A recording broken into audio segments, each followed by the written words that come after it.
Swayam Prabha. Digital India. Educated India.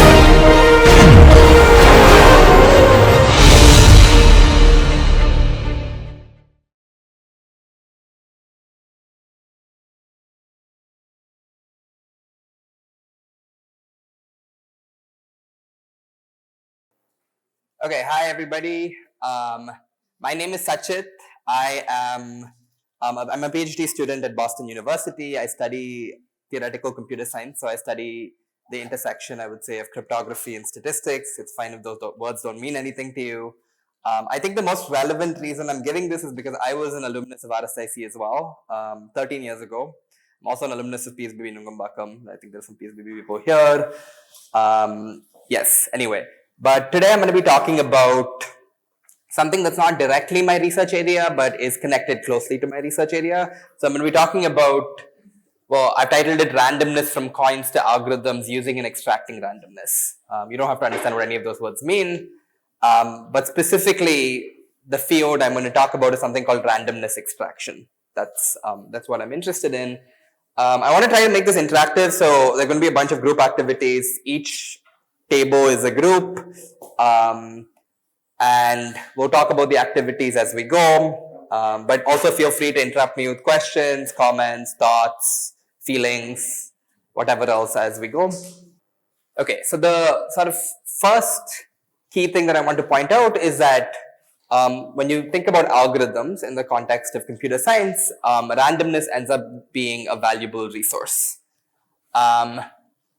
What is randomness? So a random bit, the way I think about it is it's like a small unpredictable choice an algorithm can spend.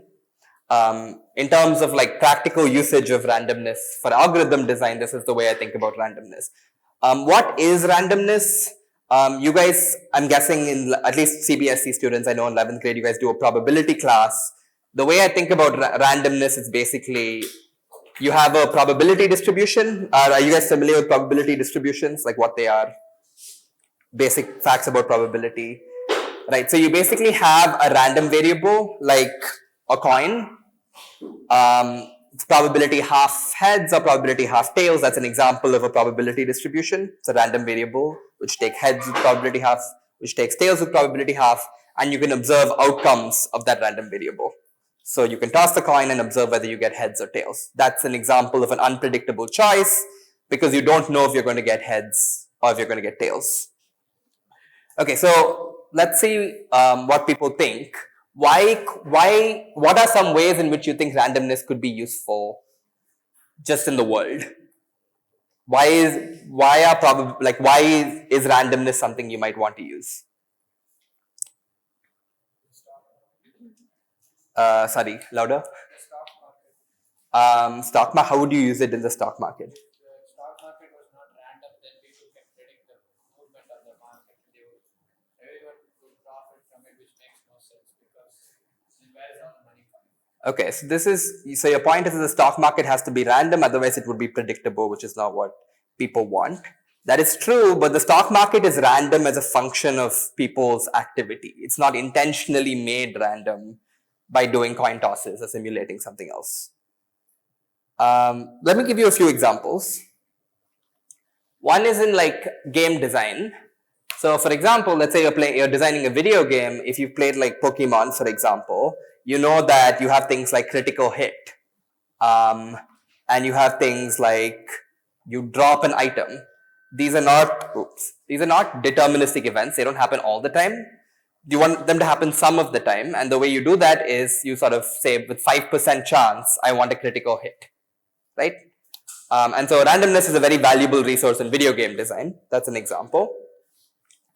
Another example is in science, where you want to do a bunch of simulations and you want to sort of estimate some quantity. We'll see an example of this. But you have something called Monte Carlo simulations that are used, for example, in approximating various quantities. I'll give you an example of this in a second that clarifies this. And it's also used for security. Because the way in which information is secured is by a process called encryption. But if the way I encrypted, you knew everything about that, then you could just decrypt my information and figure it out. So you need some level of randomness. Yeah. So, but like in any game, like for example, some X% chance that you will get a chance at random. It is, so the percentage is not random, but each time you play a battle, for example, or each time you do a move in a Pokemon match, there's like a 5% chance.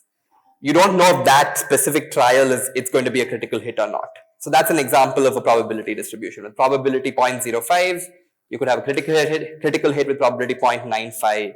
It might not be a critical hit. Does that make sense? The percentage can be as high as possible and it will be a random for that specific trial. Yes. So even a 50% chance is still a random. Yeah. It's the most random in some sense if you think about it. Because like you have the most possible variability in some sense. You can capture this with a mathematical object called entropy, which will be relevant, but I won't get into too many details about that. You can ask me more questions if you care about that. Okay, so here I want to give you an example of how you can use randomness as a resource. So you need something called the right kind of randomness. I'll explain what this is for all of these applications. But let's say my goal is to estimate the value of pi. So does everybody here know what pi is? What is pi? Can somebody raise your hands and tell me? No. What is the definition of pi? Okay, yeah, the ratio between the circumference and the diameter. But let's say I wanted to estimate the value of pi, right? One way I could do it is, this manual division process, but let's say I want to automate this procedure somehow. There are like many methods we know how to do this, but one way is using randomness. So let me explain how. So let's say I have a unit square. By a unit square, I just mean each of the sides has width 1 centimeter or something like that. So, and consider a circle whose diameter is a circle that's embedded inside the square as follows, and the diameter of the circle is exactly the side of the square, right? So what is the, it's not a unit square, the side length is going to be 2, not 1. So you can imagine that the x coordinate on that side is -1, the x coordinate on this side is +1, and the y coordinate is also -1 and +1. So that will give you a square. Does that make sense? And you have a circle inside it with diameter 1. Okay. Radius 1, diameter 2. That's correct. Yes. Okay. What is the area of the square? It's just going to be 2 times 2, which is 4, right? And what is the area of the circle going to be? We know from, so it's going to be pi r squared, which is pi. Okay, great. Now, computing this area is hard because how do I actually measure what this area is? We know that the area is connected to pi, and here's a way you can do this with randomness. Let's consider a distribution where I can randomly select a point inside the square. Okay. I won't explain too much what that means, but think about it as I can choose every point in the square with equal probability. Okay. So what I do is I choose one random point, then I choose another random point. I mark it with blue if it falls inside the circle, and I mark it with orange if it falls outside the circle. So I do this over and over and over again, many times. Let's say how many ever times, and I get something that looks like this. Okay. So if a point is uniformly random in the square, what is the probability that it's going to be inside the circle? Yeah, so it's going to be the ratio of the areas between the circle's area and the square's area. Because you can think about it as the good event is when the point falls inside the circle. So the area of that is going to be pi. And the total thing that it can fall into is the area of the square, which is 4.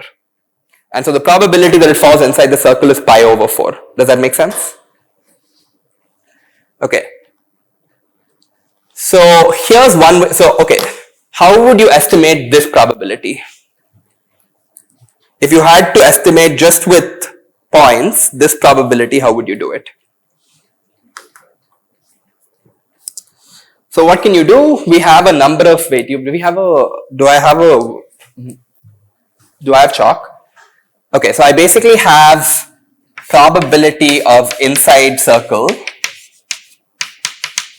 is equal to pi over 4. Okay. This implies, just by simple rearrangement, that pi is equal to 4 times the probability that I'm inside the circle. Right? Okay, so I want to estimate pi. 4 is just a quantity. So what I actually want to estimate is this thing. What is the probability that I'm inside the circle? So what I can do is, if I simulate a number of points like this, I can just check, do they fall inside the circle or do they fall outside the circle? And I can check the number of points inside the circle divided by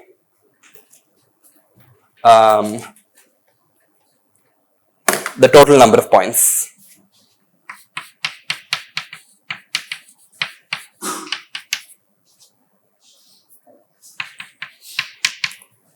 Does this make sense? And so this gives you an approximation of pi. Yeah. Do I examine where the point is visually? I'll explain that in a second. You could do this visually, but there are better ways in which you could do this essentially. Okay, so this is one way you could estimate pi. But how do you, okay, so I said you want to uniformly randomly choose a point in the square. What does that mean? Yeah, so the key idea here is that area becomes probability.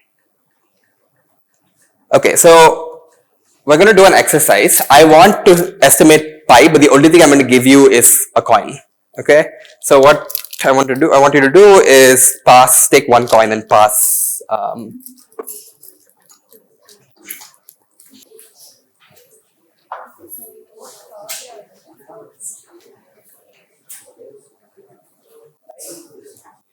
Okay, everybody has a coin? Okay, excellent. So now here's how I'm going to use a coin to approximate pi, right? So what do I want, what do I actually want to do? So I have a square which looks like this, and I want to sample a random point in this square, and I want to use my coin to do it. So just assume that the coin has probability half of being heads and probability half of being tails, right? So what I'm going to do is I'm going to toss the coin a bunch of times. Okay, so let's say 1 is heads and 0 is tails. Okay, so the first time let's say I get 1, and then I do this a few times, so I get heads, tails, heads, heads. Okay, and now I'm going to represent this as a binary number. Okay, and that number is equal to the number 11. Now, this is essentially a random number. What is the value of this number between? Can someone tell me? So if I've taken 4 coins and produced a number in binary and then converted it into decimal, do people know what binary and decimal mean? So it's going to be between 0 and 15. Okay, great. Now I want to convert this into a random number between -1 and 1. So how can I convert it to a random number between 0 and 1? So I have a number, let's say I've used 4 random coins and I've generated a decimal number between 0 and 15. I can get all of these numbers are equiprobable because I can get all like 0, 0, 0, 0, 0, 0, 0, 0, 0, 1, all of these are equiprobable. And so basically I have a random number between 0 and 15. I want to convert this to a random number between 0 and 1. How do I do that?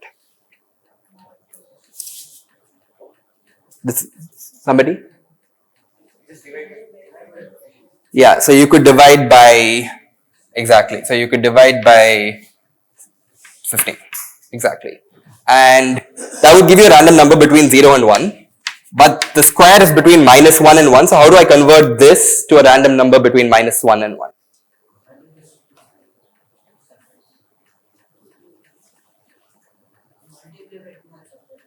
Yeah, so you multiply by 2 and subtract 1. Okay. And just to put that in words, this is a formula that you can use that amounts to the same thing. Just take it for granted. For this example, if A here is the decimal number 11, B is the number of coins I tossed, this formula will give you a random number between -1 and 1. Just using the transformation I just said. First you divide by, Here they're dividing by 16 instead of 15 for some technical reason because you have an adjustment there. But you divide by essentially 15 if it's 4 digits. If you have b digits, you divide by 2 to the power b. And then you multiply by 2 and subtract 1 essentially. As an example, if b is equal to 4 and a is equal to 11, then if you do that calculation, you'll get 7 over 16. And in general, you'll get something in this grid from between minus 1 and 1. And the gradation of the grid is 1 over 16. Make sense? Okay, great. So this will give you one coordinate between minus 1 and 1. But if I want to generate two coordinates between minus 1 and 1, I would have to repeat this process twice. That will give me two coordinates between minus 1 and 1. And two coordinates between minus 1 and 1 basically puts me at a point somewhere inside this square. So I've randomly generated a point inside the square using a fair coin or using a coin. Does that make sense? Any questions? Yeah. The order does not matter because it's invariant to the order. You're doing the same thing for both coordinates, so it doesn't matter if you do the x coordinate first or the y coordinate first. Yeah. Okay, great. Okay, so the question is how many coin flips do you need to get a single random point? Yeah, so, what, sorry? Yeah, exactly. So for this it's 8 because it takes 4 for one coordinate and you need to do two coordinates, so it's 2 times 4. In general, if you're tossing b coins, it'll be 2 times b, right? Does that make sense? Okay, great. The one thing I want to point out is that the more times you flip a coin per coordinate, you get a finer grid here, right? Because the scaling is going to be 2 to the power b because you're treating this as a binary number that you're converting to decimal, right? And so the size of the grid is going to be whatever the range of the numbers you can choose is, which is 2 to the power b. So in this case, it was 15, right? And so that's why you have a 1 over 16 here. But in general, it's 2 to the power how many ever times you flip the coin. Okay, so I want you guys to actually do this. So this gives you one point inside one point. How are we going to estimate pi? We're going to do this many times, right? We're going to compute many points. And then for each point, we're going to check if it's inside the circle. How do you check if it's inside the circle? We know there's a simple formula. You just take the x coordinate and the y coordinate. You check if x squared plus y squared is less than equal to 1, right? Less than equal to r squared. That's the formula for a circle. Okay, great. As an example, let's say for the x coordinate, you toss the coin 4 times, you got 1, 0, 1, 1. The corresponding decimal value was 11 and the random value you got was 7 over 16. And the same thing with the y coordinate, you got 0, 0, 1, 0. That corresponds to value 2 and you can compute the corresponding random value. Then what you do is you take x squared plus y squared. You don't have to worry about the exact values here. I'm just showing you the procedure. Some 0.6. You check if it's less than 1. If it's less than 1, you count this trial as a 1. Otherwise, it's a 0. Okay. So what I want you guys to do is I want you guys to do this I want you to do this like 5 or 6 times and count the ratio of points that fall inside the circle. Okay, does that make sense? That this is on the worksheet. This is like I think the first thing in the worksheet. And each group has a coin, so you have say 5 minutes to do this basically.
What?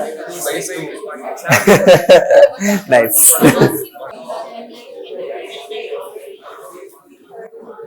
Okay, do people have values? Okay, did everybody get values? Okay, I'm gonna get everybody's values. What value did you get? Okay, so you guys got 3.33. Okay. Okay, somebody got 2. Okay. Okay. 4. 4.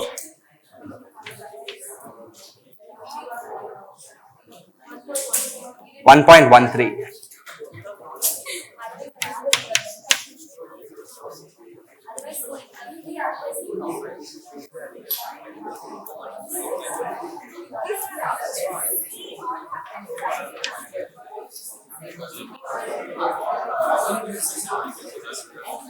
Do you guys get your 3 points? Okay, and did you get your value? Is it meant for all the points to be inside? It's possible. Everybody's all the points were inside and everything will be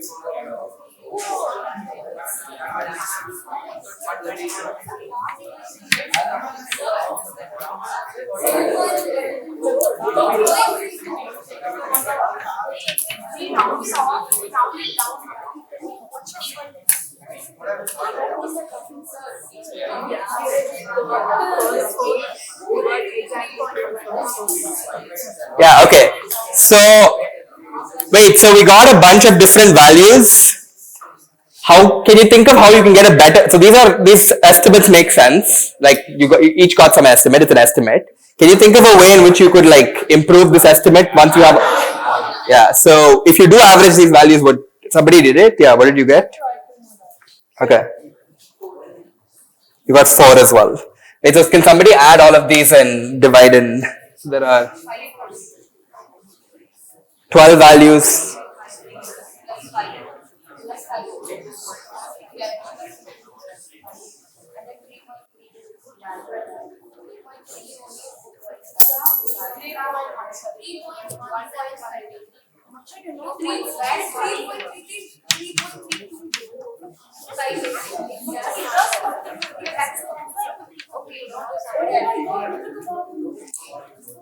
Yeah, so the value of pi that you guys got is 3.1758, which is not bad. Like it's within you got 1 decimal point, right? Okay, great. Can someone tell me what sources of error might be? Some people might have done 3 bits. Okay, so people might have done different numbers of bits. So the number of bits corresponds to the error. What are other things that could correspond to the error? Yeah, so the coin may be biased. What does it mean for the coin to be biased? Maybe it's not probability half heads, maybe it's not probability half tails. Maybe it's more weighted on one side, or maybe the way some people toss it, it's actually more likely to be heads instead of tails or whatever. Okay, great. That actually okay, lovely. This actually dovetails neatly with what I want to do next, which is, okay, great. So now you have an estimate of pi or whatever. But imagine that instead of a coin with probability half and a coin with probability that's heads with probability half and tails with probability half, you instead have a biased coin. So now all you know is that it's heads with probability p and tails with probability 1 minus p. You don't know what p is. It could be 1 by 3, it could be 1 by 4, it could be 2 by 3, you have no clue what it is. And in reality this makes sense because as you guys pointed out, it depends on the way you toss, it depends on the weight of the coin, you have no way of knowing what is the probability. Without tossing it lots and lots and lots of times, you don't know what the value of the bias is. Does that make sense? Okay, so I'm going to give you guys another question. This one is a little harder, and you can discuss in your group and see if you have strategies. Can you use a biased coin to somehow simulate a fair coin?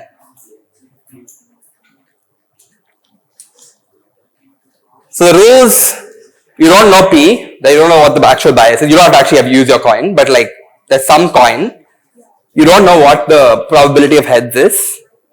Each flip is independent, you're going to toss it again from scratch. The previous one doesn't influence the next one.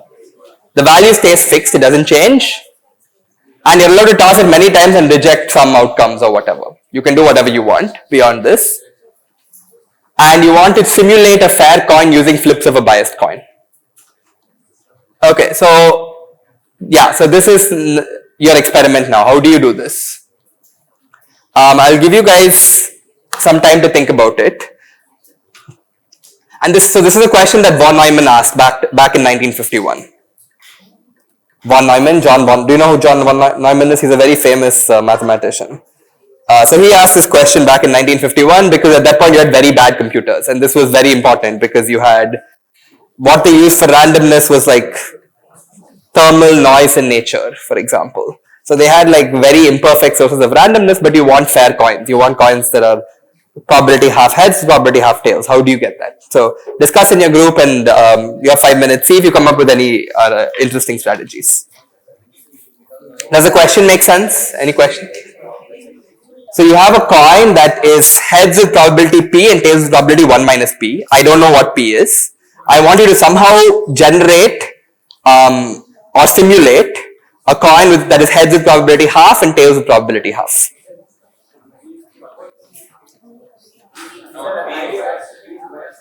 It's a biased coin, yeah.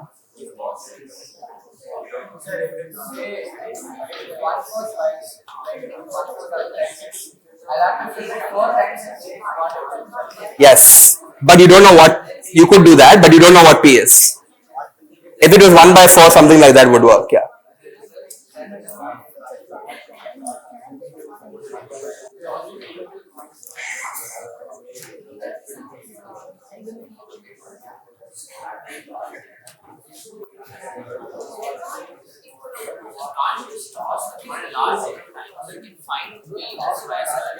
And then you automatically make the results according to the value. So you can flip a few of the bits. You could do that.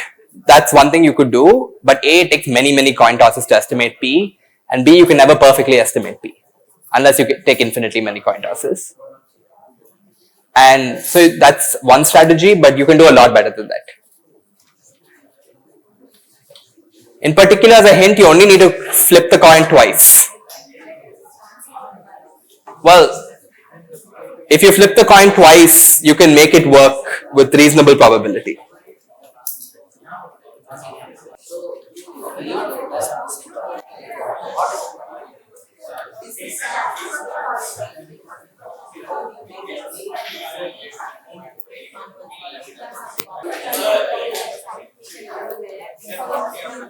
The probability of 2. Give me a second, I'll ask it. Okay. Any ideas? Louder. We flip the coin twice. Okay. Then we have four options. Either you get headsets. Okay. So just repeat it. So you're saying flip the coin twice. So you'll get 4 possible outputs. You'll get either heads, tails, tails, heads, or tails, tails. Right? Heads, tails, and tails, heads have the same probability. Yes. Does everybody understand why heads, tails, and tails, heads have the same probability? What is that probability? It's going to be P times 1 minus P. Right?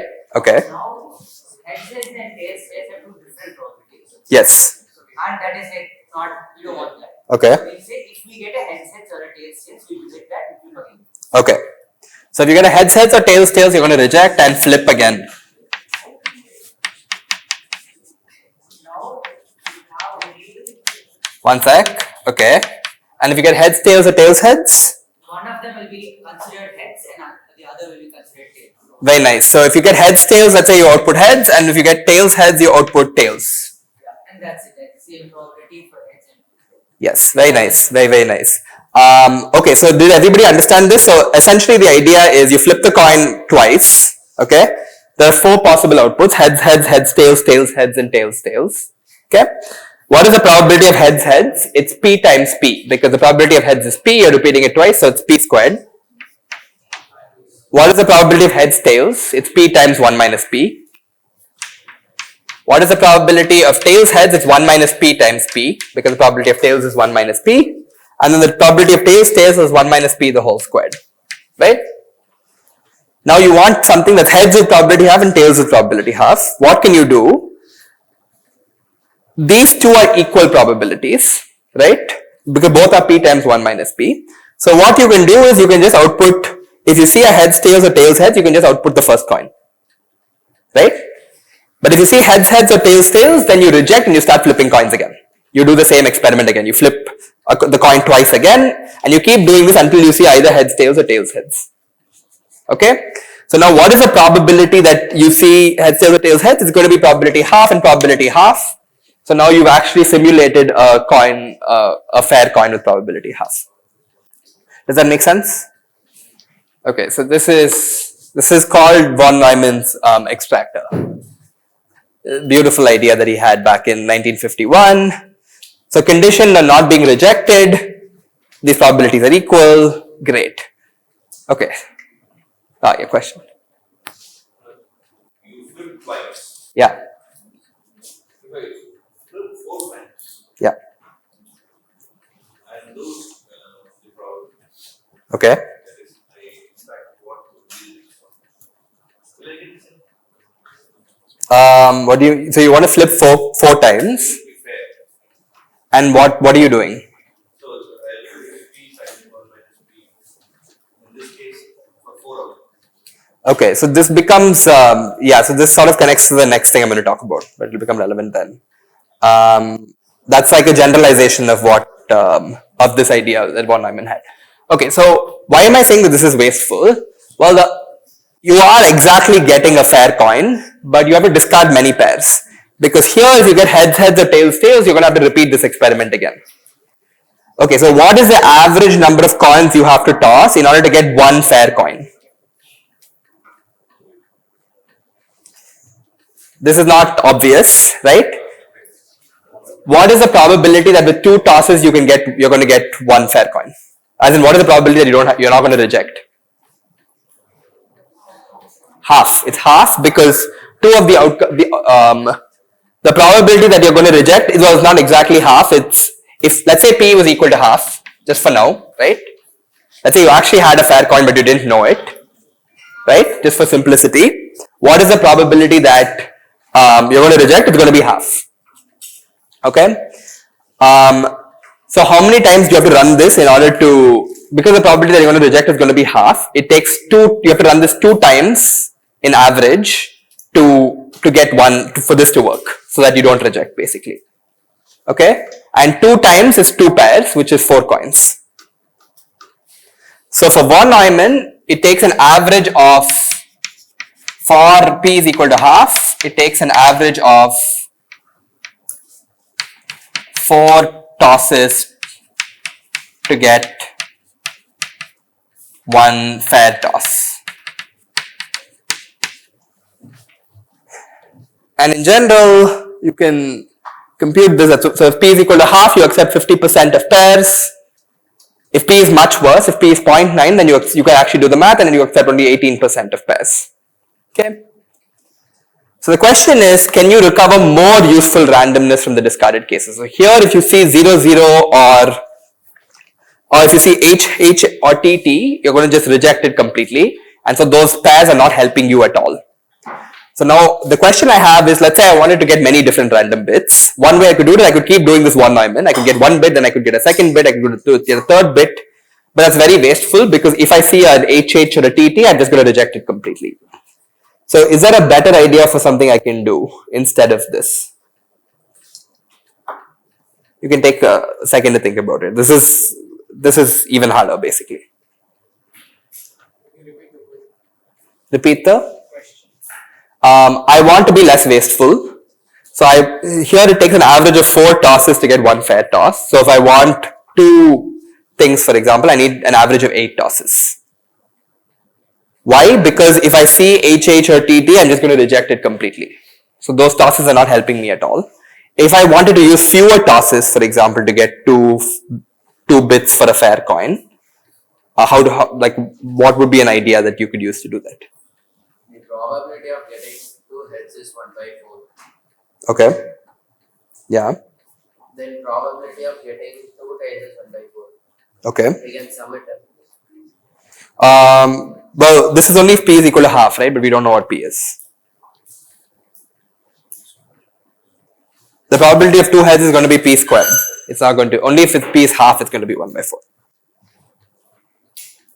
I want something that works regardless of what P is. Okay, so what? You can flip as many coins as you want. I just want the average number of tosses you need to get 2 fair tosses to be lower, for example. In general, what I'm interested in is something called the extraction rate. So the extraction rate, I just need a, okay.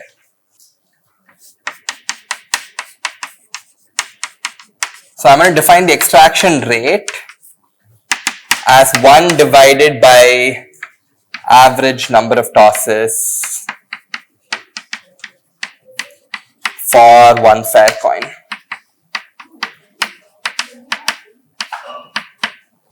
Right? Then the extraction rate for von Neumann is, so for von Neumann it's 1 by 4. What I want is I want an extraction rate that's higher than this.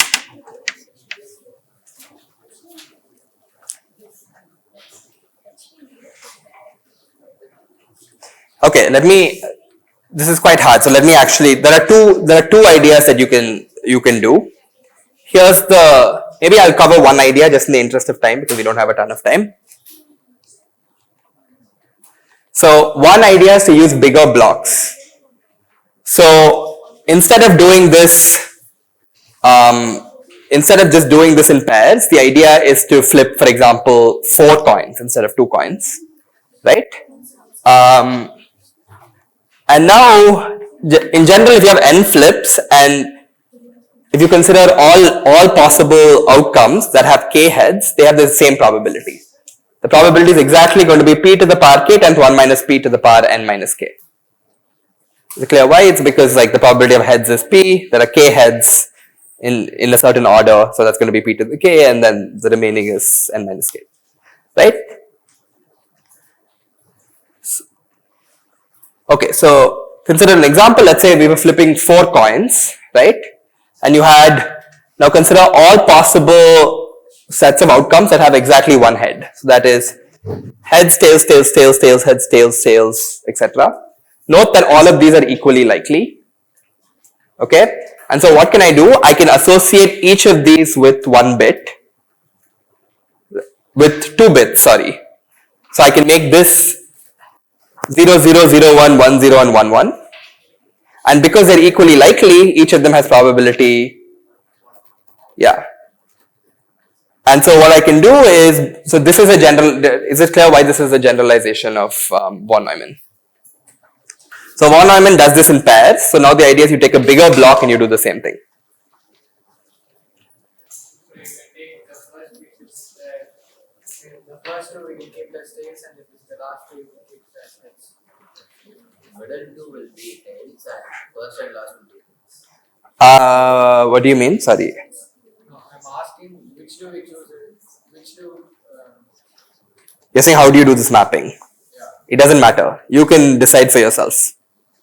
You can, for example, okay, so you have 4 possibilities, let's say, with 1 head.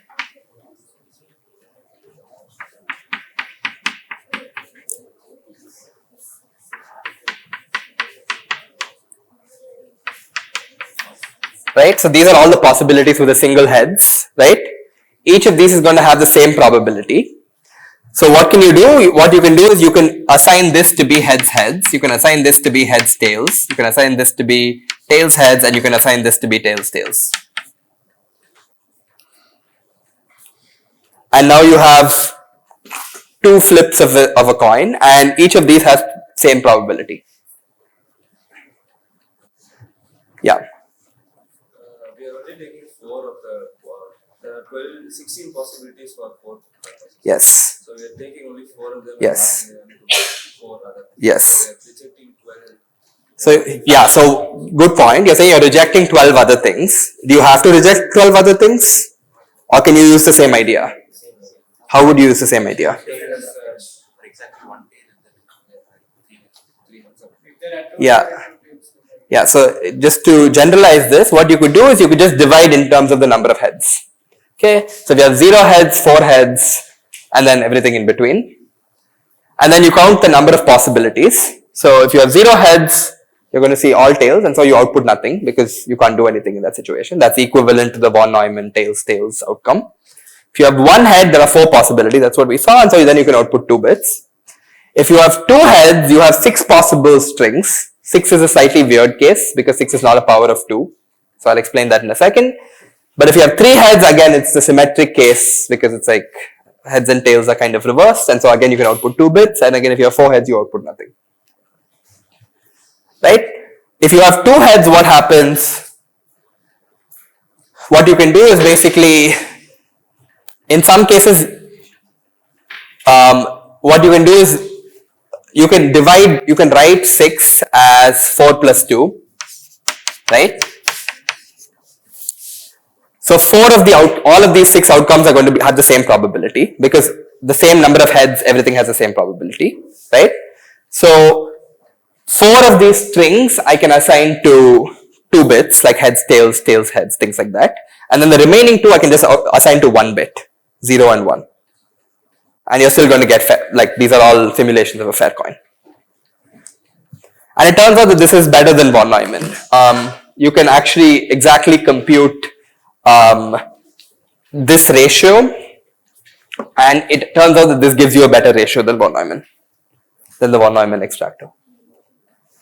And you could generalize this, right? This is with 4 bits, but you could do this with how many ever, right? With capital, you could toss a coin capital N times, and then you could consider all possible numbers of heads, and you could assign that to different numbers of bits using this exact idea.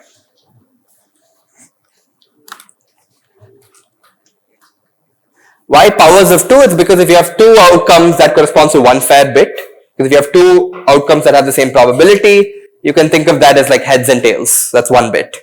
If you have 4 outcomes, you can think of that as heads, heads, heads, tails. Like there are 2 possible coins, and so that's why the powers of 2 are important. There are other ways in which you can improve these things. There are some really beautiful things that you can do that have some improvements, but I won't cover that in the interest of time. You can ask me questions about that if you're interested in it. But to sort of zoom out a little bit, like, why do we care about all this? So at the end of the day, modern systems use these ideas in the following ways, right? So this is actually something that's relevant because if you think about it, as we saw in the beginning, you use randomness in all of these different places. Fair coins actually do matter. And you have to simulate them in programming language, in like Python, for example, as a random function, things like that. In reality, you have these imperfect sources of randomness. You have keyboard timing, you have electrical noise, you have hardware measurements, etc. But what you actually want is perfectly random bits. So what you can do is you can take this noise and you can convert it to bits, but the bits might be noisy, they might be biased, they might be correlated, right? And that's why these extraction procedures are useful, or these simulation. That's why these von Neumann extractor and other extractors are useful, because it takes these biased bits and converts it to a perfect coin. And now you can use a perfect coin, for example, to estimate pi or for whatever else you care about. Right? So this is why randomness is useful, and this is why randomness extraction is useful, because randomness extraction basically allows you to take imperfect randomness and transform it into cleaner randomness. If that makes sense. And this is a very active research area. And in terms of, one thing I would encourage is to keep asking questions, right? Like, what if the flips were not independent? Here we assume that each flip was independent, that each time you tossed it, you had a probability probability p of getting heads and a probability 1 minus p of getting tails. But you could ask that the coin has memory, which means after you see a heads, maybe the next time heads becomes more likely. What do you do in these situations? Do the same ideas work? Do you have to try something else? That's the question you could ask. Can you improve on the extractors presented here? Can you extract more bits? How can you argue that, you've done the best you could possibly do? We call that optimality in theoretical computer science. And more generally, like philosophically, the question you're interested in is you have some random variable. What you don't know too much information. So here you didn't know, you knew it was a coin, you knew it had some bias. But in general, what you care about, you have some random variable, you know some limited information about that random variable, and you want to simulate bits of a coin or tosses of a fair coin. How can you do that? What type of information do you need to know about the random variable? That's sort of the higher level question that randomness extraction as a field asks.